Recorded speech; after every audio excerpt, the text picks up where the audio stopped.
We're back now at 8:11. New Moon Mania is in full swing ahead of the midnight release of the second installment in the Twilight Saga. And one of the main reasons is this young guy right here, Robert Pattinson. He's back as a century-old vampire, Edward Cullen, and finds himself in a fight for his life. Take a look.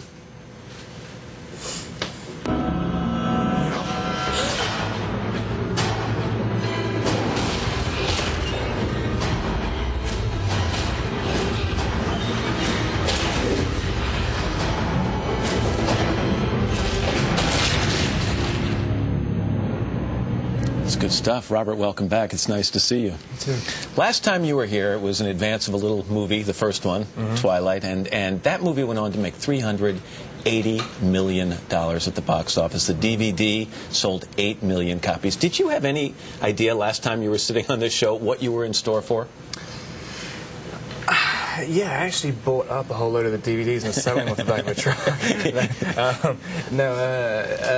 I had no idea whatsoever.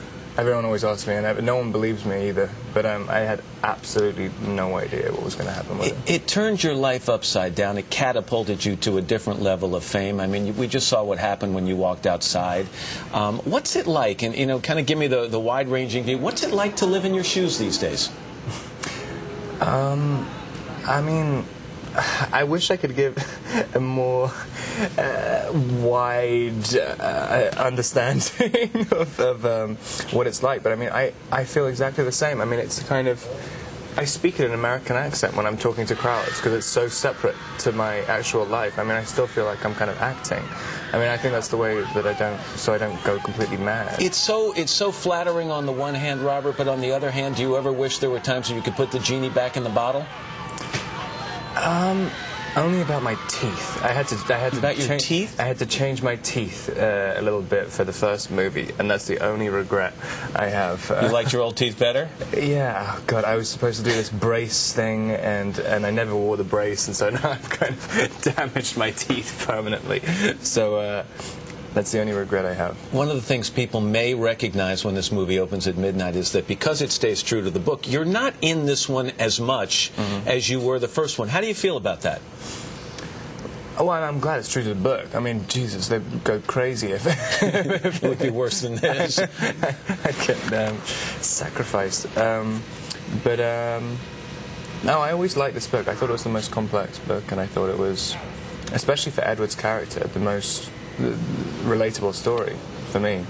I like the idea of a guy who, you know, the more in love with someone you fall, the more you kind of lose control of the relationship and kind of attack and destroy it. And I always thought that was interesting. Kristen Stewart was here the other day, and she said there are times she finds herself falling into her character, that she likes the character, and she kind of takes it on, and you say you feel like you're acting sometimes. You like this character, this guy, this kind of perfect romantic?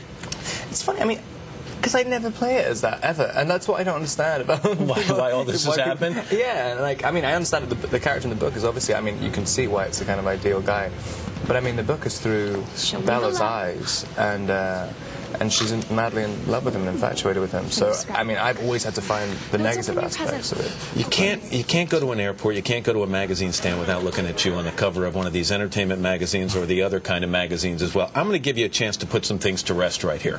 What are the other kind of magazines? The tabloid magazines, you know. So let's do a little tabloid true or false. These are all things that have all been written about you in the past year alone, okay? True or false? You've been dating nonstop. I mean non-stop. Literally non-stop, yes. Okay, good. True. You're dating one of your co-stars. Her name rhymes with Tristan Blewett. Tristan Blewett. There was a Liston Hewitt. Okay, good. Year. So that would be true. Yes. Okay, you got engaged. Yes. Okay, you were hit by a cab. Yes. You had a drug overdose. Yes. Are any of these false? No. I actually come up with these rumors and put them out myself. Because it just works for you, right? And this talked about butt accident, butt injury, what was that? I think that was my mother giving birth.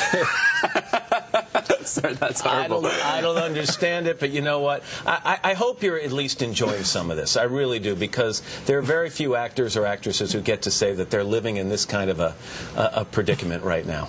No, I mean, it's kind of incredible. I mean, especially as I was literally, the day before I did this audition, I was going to quit acting. And because I never got any jobs, so I guess it's not really quitting when you're not getting jobs. That's just surrendering to fate. It all worked out, and this new installment, the second installment, New Moon, opens in theaters nationwide, whether you say tonight or tomorrow, midnight. So good luck with that. Thank you very much. Thanks for coming by, Robert. It's nice to see you. And tomorrow on Today, co-star Taylor Lautner stops by. But up next, what you might want to leave in the lobby when you catch New Moon, the shocking calories and fat in movie popcorn. You don't have to worry about that, Robert. Right after this.